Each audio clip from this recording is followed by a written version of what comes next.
दोस्तों, नेपोटिज्म के दम पर आगे बढ़े इंसान और सेल्फ मेड इंसान में अंतर तो बहुत होता है, पर एग्जैक्टली ये अंतर कितना होता है ये अगर आपको जानना है तो कल की प्रियंका गांधी की स्पीच को और एलजेपी की शांभवी चौधरी की स्पीच सुन लीजिए। प्रियंका गांधी ने जहां एक बेसिक सी स्पीच दी, उसमें भी कई ब्लंडर्स किए, हिमाचल प्रदेश की कांग्रेस सरकार को ही एक्सपोज कर डाला। उसके बाद भी इसके चमचे, इसके पालतू ऐसे पागल हुए जा रहे हैं जैसे जाने कौन सा बड़ा तीर मार दिया गया हो। लेकिन शांभवी चौधरी ने चुपचाप खामोशी से आकर हमारी बाडलाइन मेम साहब की बोलती बंद कर दी। एक कहानी होती थी, राजा भेष बदलकर बाजार में आलोचना सुनने जाता था। ये सुनने जाता था कि प्रजा मेरे बारे में क्या कह रही है, मैं सही रास्ते पे चल रहा हूँ कि नहीं। लेकिन आज का राजा भेष तो बदलते हैं, शौक तो है उनको भेष बदलने का, लेकिन न जनता के बीच जाने की हिम्मत है और न आलोचना सुनने की। यही नहीं, अभी और सुनिए। संभल के कुछ लोग आए थे हमसे मिलने, जो मृतकों के परिवार के सदस्य थे। उसमें 2 बच्चे थे, अदनान और उजैर। एक बच्चा मेरे बच्चे की उम्र का है, दूसरा उससे छोटा 17 साल का है। दर्जी के बेटे थे। दर्जी का एक ही सपना था कि वो अपने बेटों को पढ़ाएगा लिखाएगा, एक बेटा डॉक्टर बनेगा, एक बेटा भी सफल होगा दूसरा बेटा भी अपने जीवन में सफल होगा। उनके पिताजी हर रोज उनको स्कूल छोड़ते थे। उस दिन भी स्कूल छोड़ने के बाद अपनी दुकान में चले गए। उन्हें पता नहीं था कि विवाद हो रहा है। उन्होंने भीड़ देखी, घर आने की कोशिश की तो पुलिस ने गोली से मार डाला। भय की भी सीमा होती है, और जब वो सीमा पार हो जाती है, जब किसी को इतना दबाया जाता है कि उसको लगने लगता है कि अब मेरे पास खोने के लिए कुछ नहीं है, तब उसमें एक ऐसी शक्ति पैदा होती है जिसके सामने कोई कायर खड़ा नहीं हो सकता। ये देश कायरों के हाथों में ज्यादा देर तक कभी नहीं रहा। ये देश उठेगा, ये देश लड़ेगा, सत्य मांगेगा, सत्यमेव जयते। जय हिंद। आप बात करते हैं सेक्युलरिज्म की, तो एक आंकड़ा भी पेश करेंगे। जवाहरलाल नेहरू जी के कार्यकाल में 16 राज्यों में 243 सांप्रदायिक दंगे हुए। इंदिरा गांधी जी की कार्यकाल में 15 राज्यों में 337 सांप्रदायिक दंगे हुए, और राजीव गांधी जी के कार्यकाल में 16 राज्यों में 291 सांप्रदायिक दंगे हुए। ये कैसा सेक्युलरिज्म का परिभाषा है, हमें तो समझ नहीं आता। एक और बात कहेंगे, कहानी सुनाएंगे।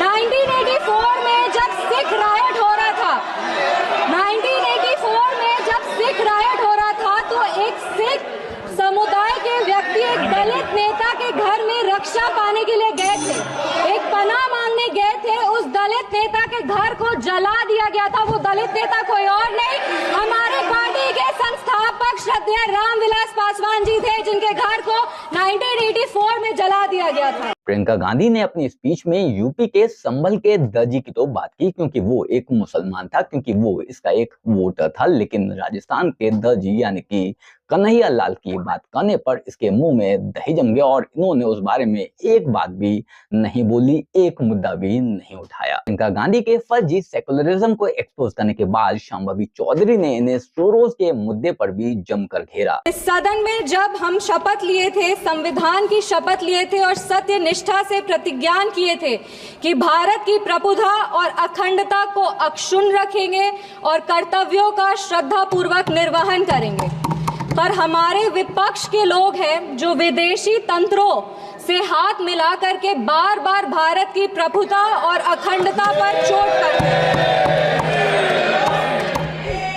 एक तरफ जहां मोदी जी की कार्यकाल में एफडीआई बढ़ा है, जो फॉरेन डायरेक्ट इन्वेस्टमेंट है, वहीं पे इतने ही वर्षों में कांग्रेस का एसडीआई जरूर बढ़ गया। अब एस उसमें क्या है, उसका नाम लेंगे तो हल्ला हंगामा हो जाएगा, इसीलिए आप लोग खुद ही समझ जाइएगा।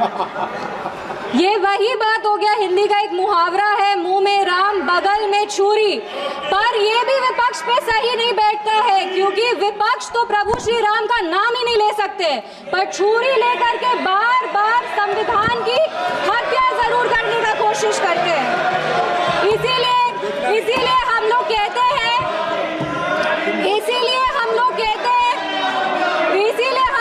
हैं कि संविधान नेता के हाथ में नहीं, संविधान नेता के दिल में होना चाहिए।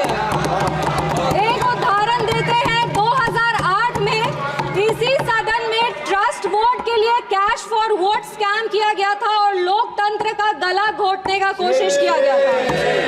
अब बात में जिस तरह से संविधान का चीरहरण हुआ था वो हम सब ने देखा था। और हम तो बिहार की बेटी हैं। बिहार के एक पुत्र थे जयप्रकाश नारायण जी, जिन्होंने इसी दिल्ली में रामलीला मैदान में राष्ट्रकवि रामधारी सिंह दिनकर की एक कविता पढ़ी थी, सिंहासन खाली करो कि जनता आती है। उसने कांग्रेस की जड़ों को हिला दिया था और भारत में एक नई क्रांति का आह्वान किया था। शांभवी चौधरी की ये स्पीच तो वैसे काफी लंबी है, बहुत लंबी है, लेकिन हाँ जाते जाते हम बात करेंगे रिजर्वेशन तक, क्योंकि कांग्रेस हमेशा ही हिंदुओं को दलितों में और बाकी जातियों में तोड़ना चाहती है, हमेशा ही रिजर्वेशन की बात करती है। और इस रिजर्वेशन के मुद्दे पर भी शांभवी चौधरी ने कांग्रेस के इस दोगलेपन को जमकर धो डाला। विपक्ष के साथियों ने अपने भाषण में हमें आरक्षण विरोधी कहा, संविधान विरोधी कहा, हमें देश विरोधी कहा, लेकिन इन्हीं के 3 प्रधानमंत्रियों का जो वाक्य है वो इस सदन में हम पेश करना चाहेंगे। सबसे पहले जवाहरलाल नेहरू जी ने 1961 में लिखा था, I do not like reservation in any form, especially reservation in jobs. I am against any such step that promotes inefficiency and takes us towards mediocrity. दूसरा इंदिरा गांधी जी ने, नीरज चौधरी जी की एक किताब थी हाउ प्राइम मिनिस्टर डिसाइड्स, उसमें उन्होंने कहा था अपने तब के लॉ मिनिस्टर शिव शंकर जी को कि एक ऐसा ATR तैयार कीजिए कि सांप भी मर जाए और लाठी भी न टूटे। ये मंडल कमीशन के रिपोर्ट में उन्होंने कहा था। तीसरी राजीव गांधी जी ने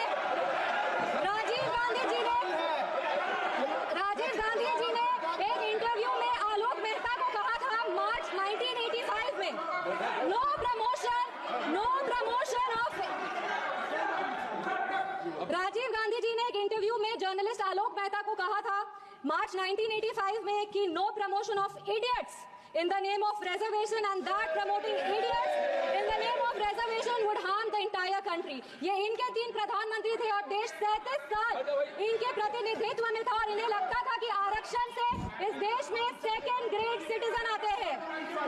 कांग्रेस को माफी मांगनी चाहिए इसको।